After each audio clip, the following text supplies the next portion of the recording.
হাদিসটি বর্ণনা করেছেন আব্দুল্লাহ ইবনে আব্বাস রাদিয়াল্লাহু তাআলা আনহু।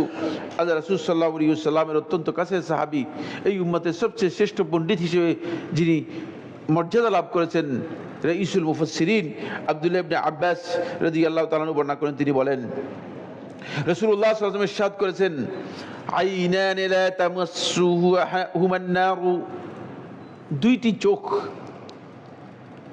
আগুন এটাকে স্পষ্ট করতে পারবে না, জাহান্নামের আগুন এটাকে স্পষ্ট করতে পারবে না। এই চোখ দুইটির মর্যাদা কত বেশি আল্লাহ তাআলার কাছে। চোখের ফজিলতের মাধ্যমে ওই ব্যক্তির ফজিলতের কথা বর্ণনা করা হচ্ছে। মানে আপনার চোখ যদি জাহান্নাম স্পষ্ট করতে না পারে, তাহলে আপনাকে স্পষ্ট করতে পারবে? এজন্য চোখ দিয়ে বুঝানো হচ্ছে, ওই চোখ ওলাকে বুঝানো হয়েছে। কাজটা কিসের? কাজটা হচ্ছে চোখের। এই জন্য চোখের কাজটাকে মানে আল্লাহ রাসূল সাল্লাল্লাহু আলাইহি ওয়াসাল্লাম স্পেশালি উল্লেখ করেছেন।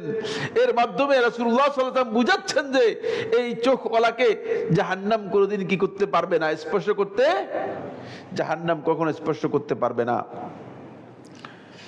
আইনান লা তামাসসুহুমান নারু, দুটি চোখকে জাহান্নাম স্পর্শ করতে পারবে না। আইনুন বাকাত মিন খাশিয়াতিল্লাহ, ওই চোখ, যে চোখ আল্লাহ তাআলার ভয়ে ক্রন্দন করেছে, চোখ থেকে পানিগুলো টপ টপ করে পড়েছে।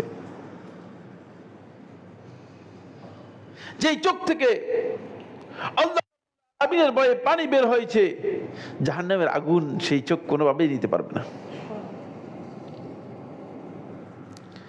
বিষয়টা সহজও না। জাহান্নাম সম্পর্কে আলোচনা হয়, জাহান্নামের শাস্তি সম্পর্কে আলোচনা হয়, আল্লাহ তাআলার আযাব আলোচনা হয়।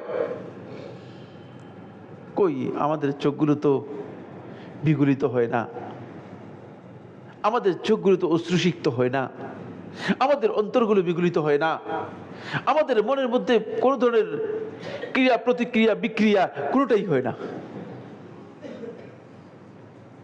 কারণ হচ্ছে আমার আপনার অন্তর যে শক্ত হয়ে গিয়েছে, আমাদের অন্তর যে কঠিন হয়ে গিয়েছে, বলে এই চোখ দিয়ে পানি আসে না। অথচ আল্লাহ রাব্বুল আলামিনের আয়াত তেলাওয়াত করা হলে ওই মক্কার মুশরিক পর্যন্ত তাদের চক্ষু দিয়ে পানি টপ টপ করে পড়তো। ওই ইহুদি খ্রিস্টান সম্প্রদায় তাদের চোখ দিয়ে টপ টপ করে পানি পড়তো।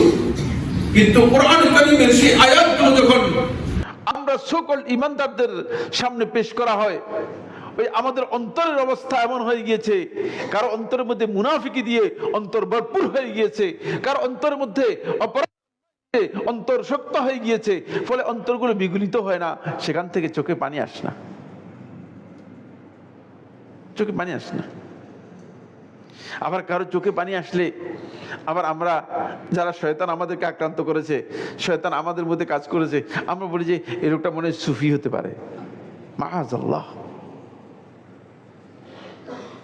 আল্লাহ রাসূল সুন্নাহ সম্পর্কে জ্ঞান না থাকার কারণে এই ধরনের বিচ্যুত বক্তব্য আমাদের মধ্যে অনেকে দিয়ে থাকে। তাই না যে এটা নয়, অনেকের কাছ থেকে শুনেছি।